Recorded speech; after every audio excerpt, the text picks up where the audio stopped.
In the previous video, we introduced the idea of a slope field.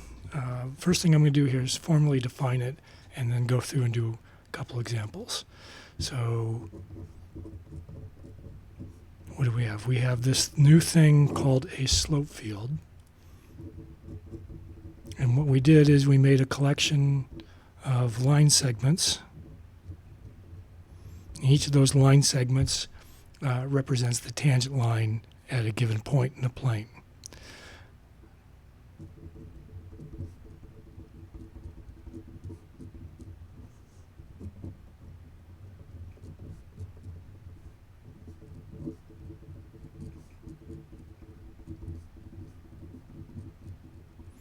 And once you have that and you look at a particular point or assume that a solution goes through a point, you can get a rough idea of what's going to happen to your solution. Now, before we go through and do some more examples, we're going to need some nomenclature just so that we can talk about things.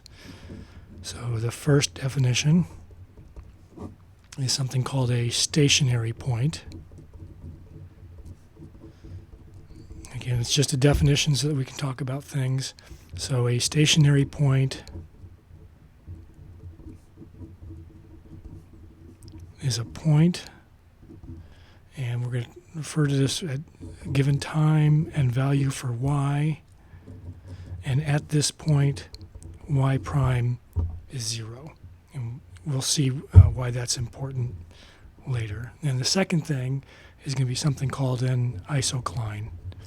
An isocline is basically a collection of points where the derivative is constant.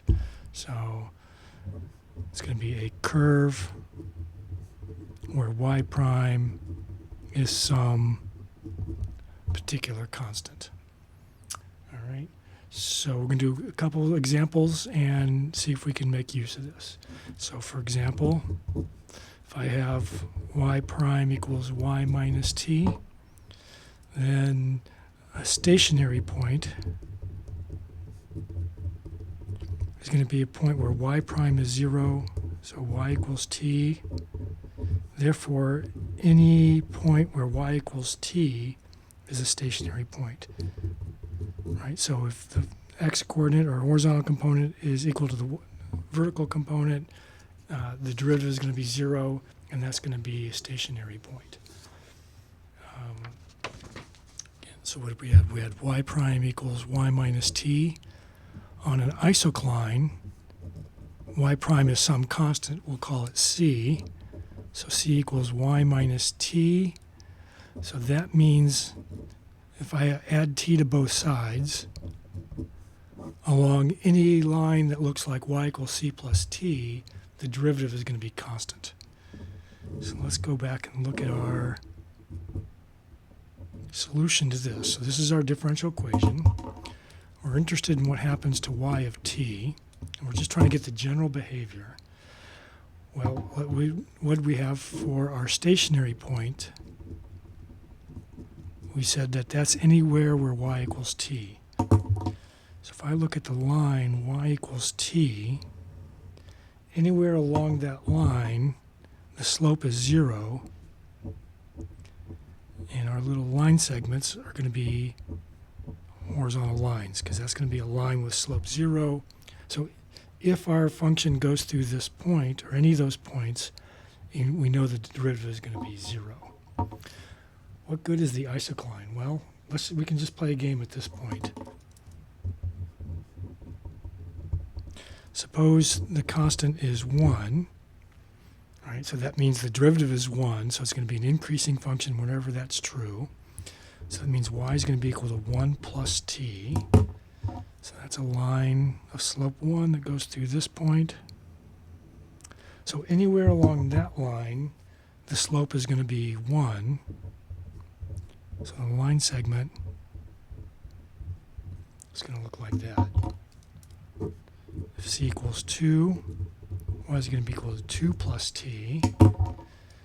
So anywhere along that line, the slope is going to be 2.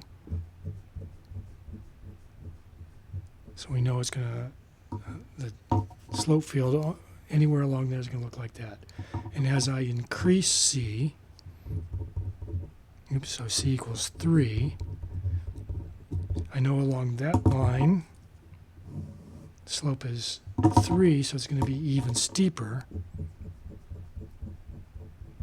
like so. And now I can look at what happens when it's negative. So c equals minus 1. Along y equals minus 1 plus t, the slope is going to be negative. Oops, that's badly drawn. Doesn't have to be perfect. But anywhere along this line, I know the slope is going to be minus 1. And we can see the pattern at this point. If c equals minus 2, y equals minus 2 plus t. So that's going to be a line through minus 2 at t equals 0. And this is going to be even steeper anywhere along here. We can kind of see now what happens. So for example, if I know my solution goes through this point, I know the slope is always going to be 1, and the solution is going to look like that. If I know my solution goes through this point, well, I know it's going to be increasing and going up, and as it goes up, it's going to be going up faster and faster. If I'm at y equals 0, I know it's going to be equal to, well, it's going to be a horizontal tangent, so it's going to shoot off in this direction. But as I go here, the slope has to be negative, so it has to start decreasing. And it's going to start looking like this, and we can get a general idea. Now back here, it's going to be a little tougher. We can kind of see that if I'm close to this isocline, the slope is going to be close to 1. And it's going to increase and do something like this. I can kind of see how that's going to happen for these different things. So my different solutions for this differential equation, they're going to move along this line, or they're going to shoot up above it or shoot down below it. Let's look at another example. So for example, y prime equals minus y squared plus 1. So first thing I'm going to do is find the stationary points. So I just set y prime equal to 0. Try to get a feel for this. So if I add y to both sides, this means y equals plus 1 or y equals minus 1. So on a horizontal line, y equals 1 or y equals minus 1, I know the slope is going to be 0. So let's see, that means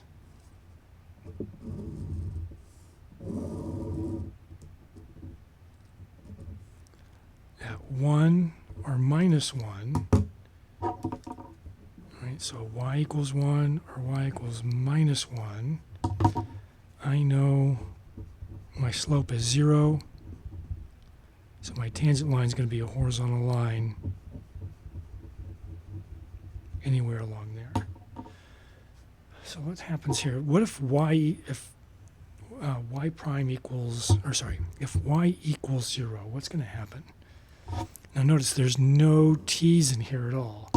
So if I figure out what's happening right there, that's going to be this true for any time t. So let's see. If t equals 0, y equals 0, then y prime is going to be 1. So I know that slope is going to be equal to 1. And again, if I increase my time, it doesn't change anything. So anywhere along here, I'm going to have a slope of 1. If I increase y a little bit, suppose it's a half,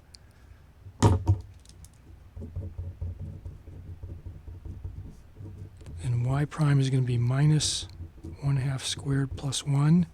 So that's going to be, what, minus 1/4 plus 1 is 3/4. So it's going to be not quite as steep. And I can see as y gets closer and closer to 1, this gets closer and closer to 0. And notice if y is minus 1/2, because it's squared, I'm going to get exactly the same thing. So it's going to be positive, increasing, but not as much as at y equals 0. Now, if y is bigger than 1, right, minus y squared plus 1, what's going on here this is going to be bigger than 1 because, the y squared is going to be bigger than 1, so it's going to be less than minus 1 plus 1. So it's going to be less than 1 or negative. So if I'm a little bit above this line, it's going to be a little bit negative. And this is going to be true for any time. And the farther I get up, the bigger this is, and it's eventually going to swamp the plus 1 and dominate everything.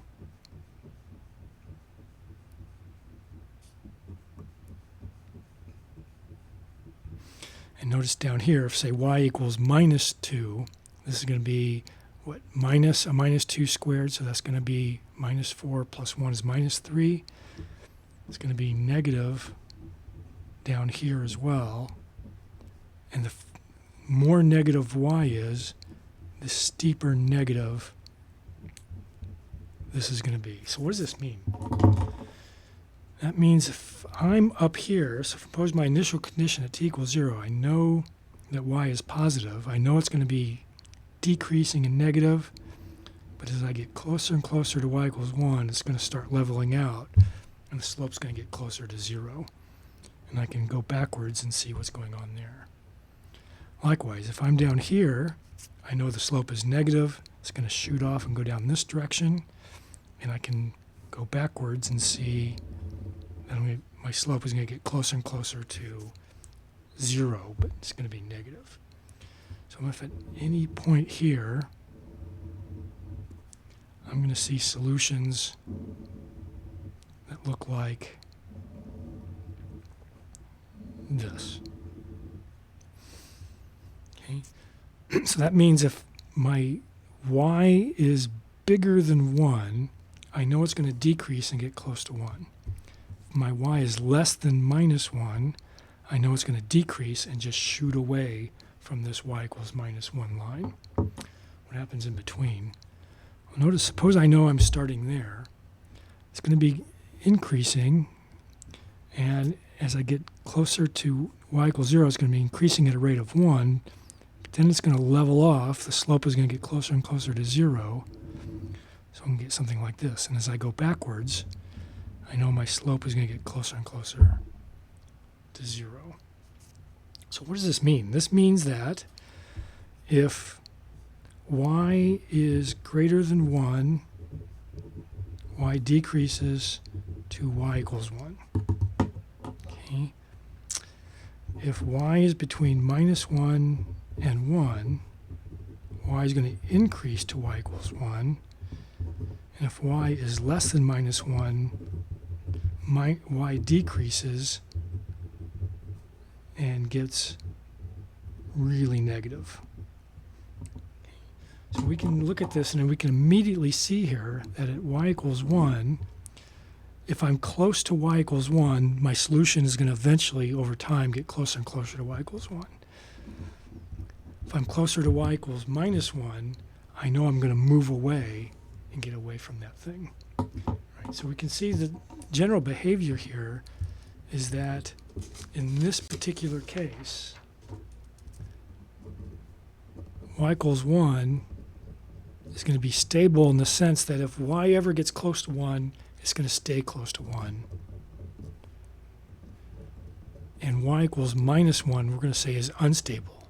Because if I'm right at y equals minus 1, it's going to stay there. But if I move off just a little bit, my solution is going to shoot off in some direction away. So what can we do? We can talk about the stability of a point. So a value of y is stable if I get closer to that point over time. If I get close. And what does close mean? Depends on the context. And we're going to say a value of y is unstable if it moves away. do a couple more examples. Suppose I have y prime equals y squared minus 3y. Actually, I take it back. We're just going to do one more example. Is that correct? Yeah. And question is this thing stable? All right, so again, what's our idea? Our idea is we would like to know, that's really badly written, that's a 3. Over time, what's going to happen? Is it going to get big? Is it going to get small? Does it get close to something? At this point, I don't know. So very first thing I'm going to do is break it down. I'm going to try to find points where y prime is 0. So that's going to be a particular isocline. And then ask what happens for other particular isoclines. And then I'm going to build my slope field. I'm going to look at my slope field, and then I'm going to ask what's going to happen if I get close to any particular values, right? And so we know that for the stationary point, y prime is 0, and if y prime equals y squared minus 3y, I'm just going to set that thing equal to 0 and ask what's up with that. So how's that going to go? So again,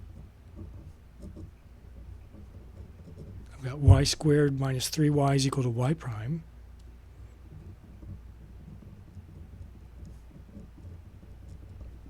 For my stationary point, y prime is 0.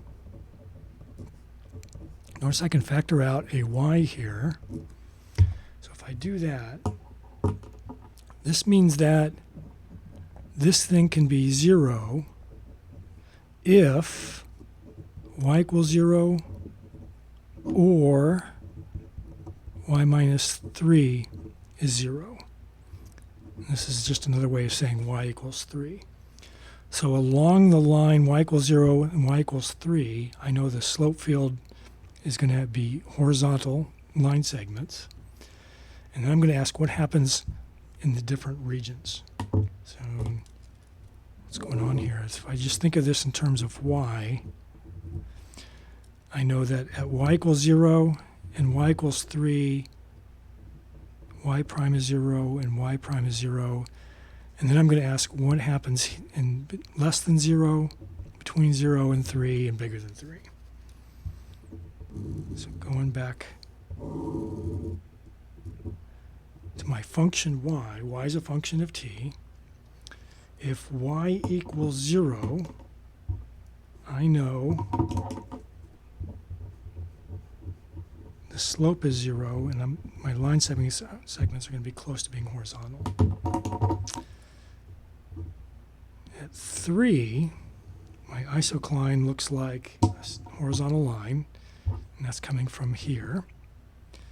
Anywhere along, or any point on that isocline, I know the slope is 0, so the slope field looks like that. So now I'm going to play the game here. If y is negative, so less than 0, so I'm looking in this region. So again, I'm looking at y times y minus 3. This is going to be negative. This is going to be negative. So that means negative times a negative is positive. So if I'm close, it's going to be a little bit positive. And the reason I can do this is there's no t here. If there's a t here, these isoclines would look different. And the more negative y is, the bigger this is, the bigger this is. And so the bigger the slope is going to be.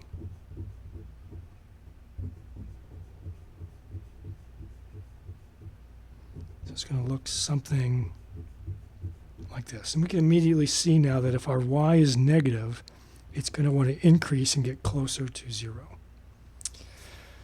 Let's see, what's the next easiest thing? The next easiest thing now is going to be y bigger than 3. And again, I've got y minus 3 times y is y prime. If y is bigger than 3, this is going to be positive. Y minus 3 is going to be positive, so that's going to be positive. So if I'm a little bit above it, I'm going to be a little bit positive. And the bigger y is, the bigger this is going to be, the bigger this is going to be, and the bigger my slope is going to be.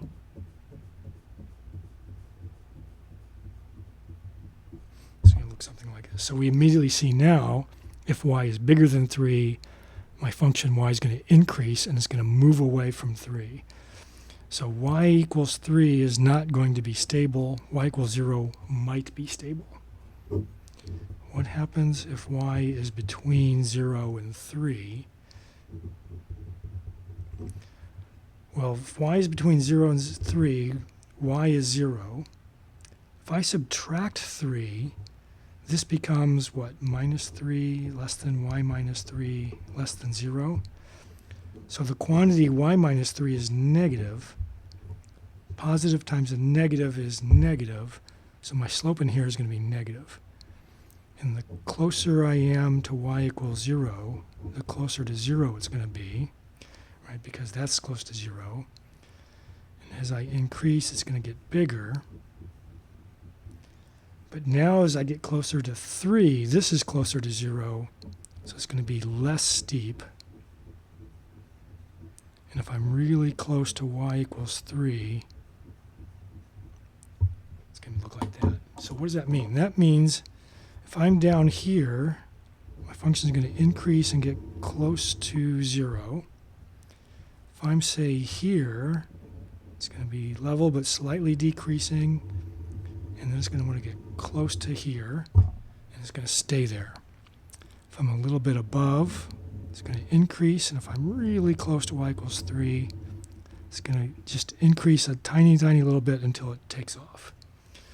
So what do I have? I have at y equals 3 and y equals 0, those are stationary points. This stationary point is stable, and this one is unstable. And why is that? Is because if I'm just a little bit above, I'm going to be moving away. If I'm a little bit below, I'm going to move away. Likewise, if I'm near y equals 0, if I'm a little bit above, I'm going to move downward. If I'm a little bit below, I'm going to move upward. So if I'm close to y equals 3, I'm going to move away. I'll never get there. If I'm close to y equals 0, I'm going to want to keep getting closer and closer. So in this case, right, so we had y prime is y squared minus 3y. We had two stationary points, y equals 0 and y equals 3. And y equals 0 is stable. Y equals 3 is unstable. Okay. All right.